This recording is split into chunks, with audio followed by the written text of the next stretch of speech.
ये एक और न्यूमेरिकल हम सेंटर ऑफ ग्रेविटी का ही करते हैं। तो इसमें क्या दे रखा है, determine mathematically the position of centre of gravity of an I section having the following dimension. एक आई सेक्शन या एक आई खंड है, आई काट का अपने को सेंटर ऑफ ग्रेविटी निकालना है, गुरुत्व केंद्र। तो उसकी डायमेंशन हमको दे रखी है मिलीमीटर में। टॉप फ्लैंज यानी कि उसके सबसे ऊपरी हिस्सा दे रखा है 300 × 100 mm में। फिर टॉप फ्लैंज दे रखा है, सॉरी ये बॉटम फ्लैंज दे रखा है। फिर टॉप फ्लैंज दे रखा है 150 × 50। फिर वेब दे रखा है, यानी कि बीच का हिस्सा जो दे रखा है आपका, वो दे रखा है आपका 300 × 50। तो ये इसी तरह से है ये नीचे कि एक आई खंड में गणितीय रूप से गुरुत्व केंद्र की स्थिति निर्धारित करें जिसके आयाम मिलीमीटर में निम्नलिखित है। निचला फ्लैंज यानी कि निचला हिस्सा 300 × 100, ये सभी डायमेंशन mm में है। शीर्ष फ्लैंज यानी कि सबसे ऊपरी हिस्सा 150 × 50 और वेब यानी कि 300 × 50, ये बीच वाला हिस्सा। तो इस तरह से इसमें 3 रेक्टेंगलों से मिलके अपना जो है वो आई सेक्शन बनेगा। और इस आई सेक्शन का हमको क्या निकालना है, सेंटर ऑफ ग्रेविटी यानी कि गुरुत्व केंद्र निकालना है। तो सबसे पहले हम क्या करेंगे, एक आई सेक्शन बनाएंगे। तो दी हुई डायमेंशन से हम यहाँ एक आई सेक्शन बनाएंगे। तो आई सेक्शन कैसे बनेगा हमारा, सबसे पहले अपन बनाएंगे उसका ऊपरी हिस्सा यानी कि शीर्ष फ्लैंज। तो शीर्ष फ्लैंज जो है आपका वो इस तरह से बना लेंगे हम लोग। ये हो जाएगा अपना उसका ऊपरी हिस्सा शीर्ष फ्लैंज। अब इस शीर्ष फ्लैंज की जो डायमेंशन है वो दे रखी है अपने को। ये जो लंबाई है ये है आपकी 150 मिलीमीटर और ये जो ऊंचाई है, जो चौड़ाई है जो ये है आपकी 50 मिलीमीटर। इसी तरह से वेब यानी कि जो बीच का हिस्सा है वो इस तरह से बना लेंगे हम लोग। ये बीच का हिस्सा बन गया हमारा। तो ये दे रखी है, ये लंबाई जो है आपकी यहाँ से लेके यहाँ तक ये है 300 mm और ये जो बीच वाली जो है ये आपकी फिर से वही है 50 mm। अब निचला फ्लैंज जो है ये यहीं से बना देते हैं हम लोग। तो इस तरह से ये निचला फ्लैंज हो जाएगा हमारा। और ये तो इस तरह से ये अपना आई सेक्शन कंप्लीट हो गया है ये। तो ये जो लंबाई है ये हमारी है 300 मिलीमीटर और ये जो ऊंचाई है ये है हमारी 100 mm।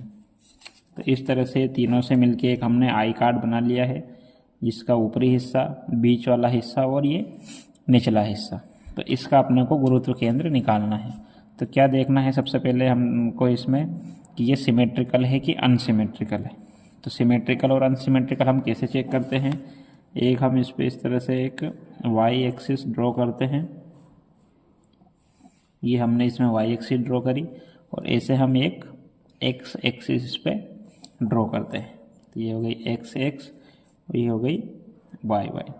अब ये देखना है हमको कि जो भी अक्ष इसको 2 बराबर भागों में बांटे या इसका मिरर इमेज बने उस अक्ष पे, तो ये उस पर सिमेट्रिकल या सममित होता है। तो आप जब ध्यान से देखोगे यहाँ पर, तो ये जो वाई एक्सिस जो है ये इतना हिस्सा जो है ऐसा कैसे ही और ये इतना हिस्सा इधर वाला ये मिरर इमेज बन रहा है, यानी कि ये आधा इसको इस तरह से ढक देगा। और ये एक्स डायरेक्शन में तो निचला अलग जा रहा है और ये ऊपर वाला अलग जा रहा है। तो एक्स में मिरर इमेज नहीं बन रहा है, मिरर इमेज किस पे बन रहा है, वाई एक्स पे बन रहा है। तो इसलिए ये किसके अबाउट सिमेट्रिकल होगा, आई कार्ड जो है ये वाई एक्स के अबाउट सिमेट्रिकल होगा। तो यहाँ लिखेंगे हम, चूँकि यह खंड वाई वाई अक्ष पर सममित है इसलिए इसका गुरुत्व केंद्र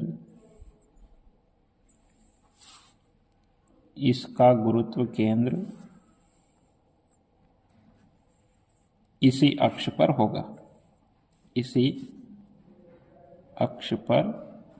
होगा, और अंग्रेजी में अगर अपने को लिखना है, is this section is symmetrical about Y Y axis, therefore its centre of gravity lie on this axis. तो अब इसमें अपने को क्या निकालना रहेगा, इसमें हमको निकालना रहेगा वाई बार, यानी कि वाई बार की वैल्यू निकालनी है हमको।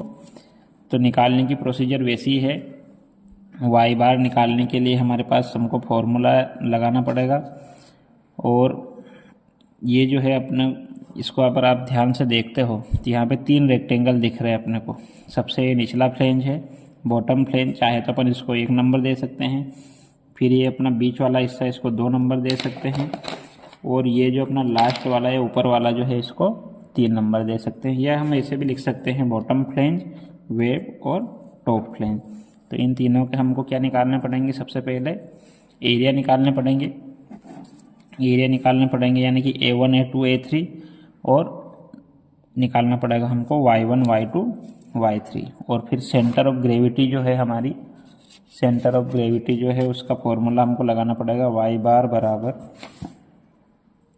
A1 Y1 plus A2 Y2 plus A3 Y3 बटे A1 plus A2 plus A3। तो यहाँ पे 3 सेक्शन है, इसलिए तीनों का अपने को क्षेत्रफल निकालना है। और तीनों के लिए Y1 Y2 और Y3 की वैल्यू निकालनी पड़ेगी। और ये निकालने पड़ने के लिए अपने को रेफरेंस एक्सिस किसको मानना पड़ेगा? सबसे निचले हिस्से को, या इसको हम एक्स अक्ष भी कह सकते हैं। जैसा कि मैंने पहले भी बताया था आपको कि अगर हमको y की वैल्यू निकालनी है तो x को रेफरेंस एक्सिस लेना पड़ेगा, और अगर हमको x की वैल्यू निकालनी है तो y को रेफरेंस एक्सिस लेना पड़ेगा।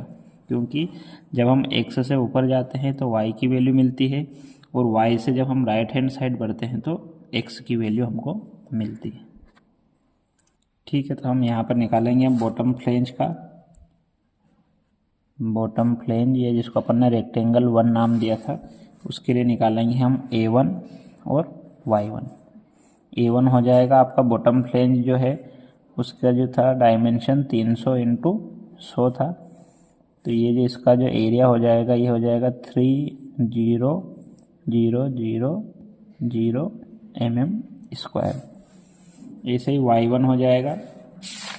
Y1 क्या होगा? देखिए, मैंने बताया था आपको पहले भी, जो रेक्टेंगल रहता है उसमें अपन अगर ऊंचाई में जा रहे हैं तो यहाँ से अपने को कितना चलना है? ये जो ऊंचाई रहती है उसका आधा, यानी कि इस केस में ये ऊंचाई कितनी? 100। तो यहाँ पर हो जाएगा 100 डिवाइडेड बाय 2। तो इस तरह से ये हो जाएगा हमारा 100/2 यानी कि 50 मिलीमीटर।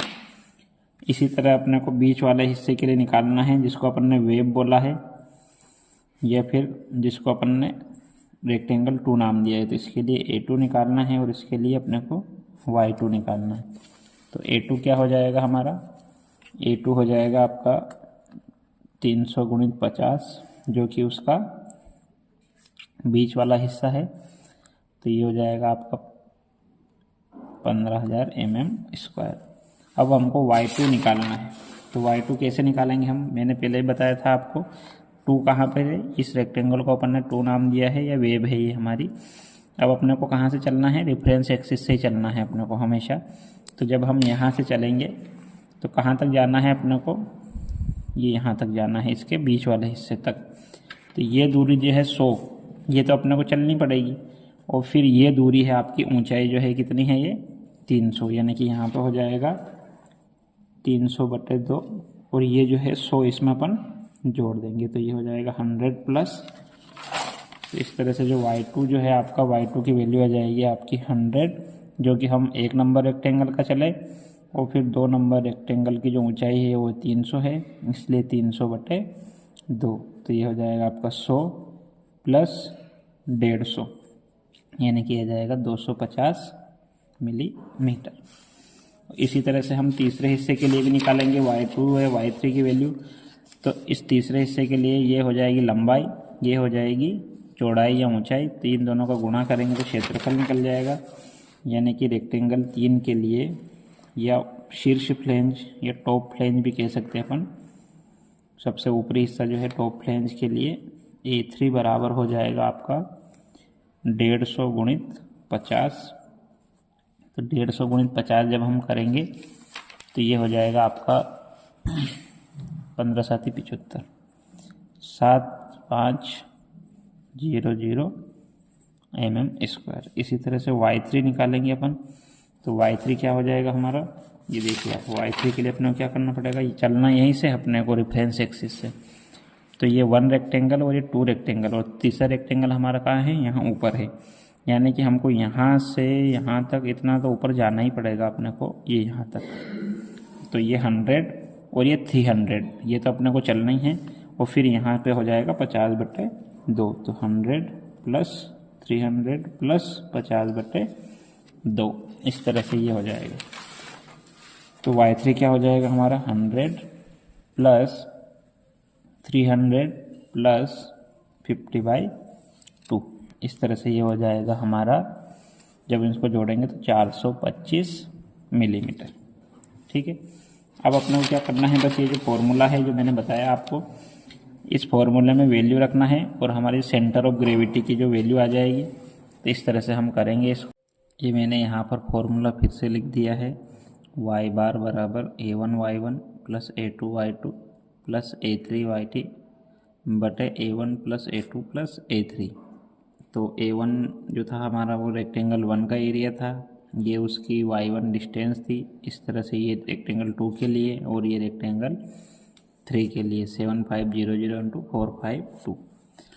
और नीचे जो है तीनों के क्षेत्रफल आ जाएंगे a1 a2 और a3। इन तीनों को जोड़ना है अपने को, इन तीनों को जोड़ेंगे तो ये वैल्यू आएगी।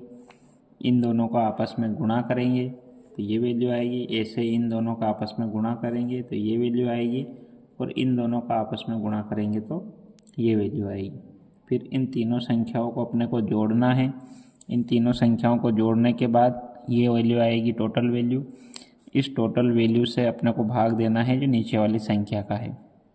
तो इस तरह से जब अपन इसमें भाग देंगे तो y बार की वैल्यू जो वो आ जाएगी हमारी 160.7 मिलीमीटर। यही वैल्यू है सेंटर ऑफ ग्रेविटी की जो अपने को निकालनी थी, ये अपना आंसर हो जाएगा।